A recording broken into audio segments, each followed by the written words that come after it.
Dia air kepam. Air dia kotor. Orang dah cuci lah. Nah, tak payah nah. Aku cakap tak payah nah. Aku cakap tak. Letak sekarang. Air dia kotor. Air dia berkarat siang air dia. Sebab dia tak tukar air. Kita tukar lah tadi tu. Apa? Tak tukar banyak kali kan? Ya wah, awak Nina, awak tak nampak ke kita buat apa tadi? Ni foundation dia. Mati ikan emas tu. Beli kat Shopee.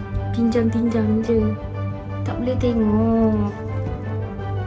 Korang ni tak payahlah nak tengok-tengok ikan orang.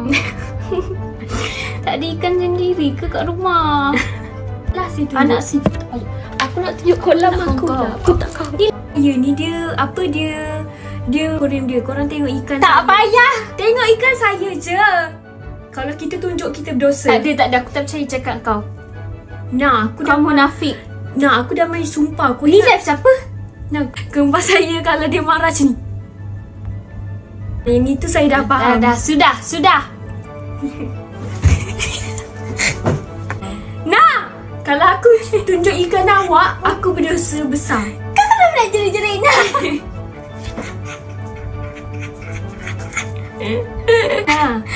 Nah, kalau kita tunjuk ramai bukti ada dalam live awak. Sumpah janji. Dah lah buat kerja lah nak. Aku tak kawan kau. Lepas buat kerja dah tunjuk. Lepas kejap lah. Ikut tak payah. Ni live aku lah. Kejap. Tak boleh. Nah, aku cakap sudah.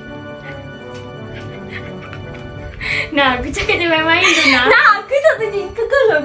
Aku tak tahu. Aku tak comel. Nah, tak. Nak kejap tu. Nah, aku cakap tak. Sakit. Tak yalah. Nah, cincin kau besar dah.